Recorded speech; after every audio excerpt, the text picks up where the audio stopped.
J'espère que vous allez bien. Donc aujourd'hui je vous reviens dans cette vidéo pour vous présenter donc un service presse, hein, comme à chaque fois je dirais. Donc cette fois-ci c'est l'oiseleur de Max Bento, je sais pas comment ça se prononce. Donc que j'ai eu en partenariat avec les éditions de Noël.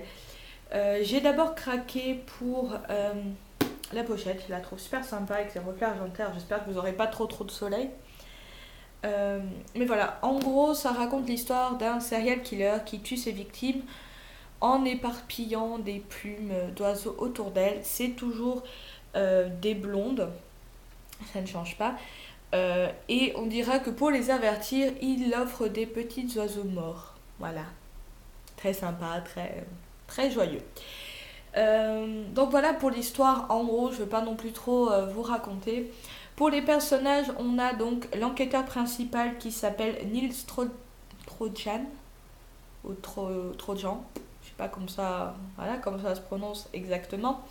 Donc lui, c'est un flic qui est, je dirais, un petit peu paumé parce qu'il va quand même toutes les semaines chez sa psy. Voilà. Psy auquel il est quand même tombé un petit peu amoureux, voilà, on a quand même cette petite histoire d'amour entre les deux, mais l'histoire d'amour un petit peu interdite, je dirais. Donc c'est quand même un très bon enquêteur, mais il a ce petit côté où il est quand même assez mal dans sa peau, donc ça va un peu se répercuter dans l'enquête. Donc voilà. Pour l'autre personnage principal, que je dirais, c'est donc la psy qui s'appelle Diana Michel. Donc elle va être impliquée en fait dans l'enquête par hasard. Malheureusement, il va arriver des circonstances où elle va être impliquée dans l'enquête et il va se passer certains trucs où voilà, on va se dire, il y a quelque chose qui cloche. Donc dans l'ensemble, c'est quand même un livre que j'ai bien aimé. C'est pas un coup de cœur comme j'ai pu avoir avec certains bouquins, mais il est quand même assez sympa. Il est assez glauque par rapport aux petits oiseaux. Et quand on apprend le pourquoi du comment le tueur en est arrivé à faire ça, on se rend compte que c'est très glauque.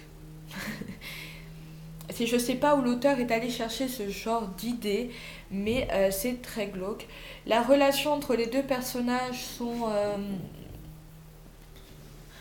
voilà, c'est d'un côté, il y a le professionnalisme de la psy qui se dit non, je ne vais pas tomber amoureuse de lui.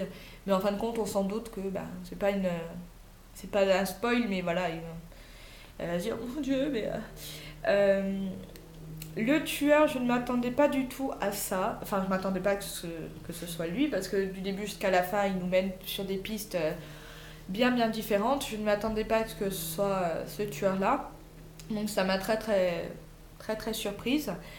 Mais dans l'ensemble, voilà, c'est quand même un très bon livre. Il se lit assez facilement. Voilà, c'est écrit quand même assez gros. Il y a des marges avec un écart de je sais pas combien.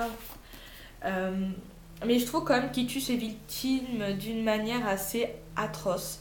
Parce qu'il les fait quand même patienter avec ces petits oiseaux morts, je dirais. Donc elle commence un petit peu à s'inquiéter parce qu'elles se disent mais c'est quoi, d'où ça sort et tout. Et quand il arrive le dernier petit oiseau, ils ont plus le choix, hein. Elles sont tuées.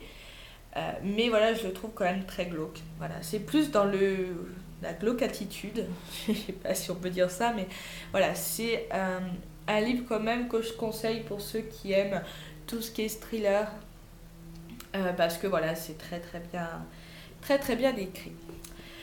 Donc voilà, j'espère que cette vidéo n'a pas été trop longue, je pense que j'ai pas énormément parlé. Donc merci beaucoup pour les abonnés que j'ai pu avoir ces derniers temps, je vous remercie énormément. Et ensuite pour les visites aussi. Donc voilà, je vous fais de gros bisous et je vous dis à bientôt pour un service presse. On ne sait pas lequel. Ciao ciao.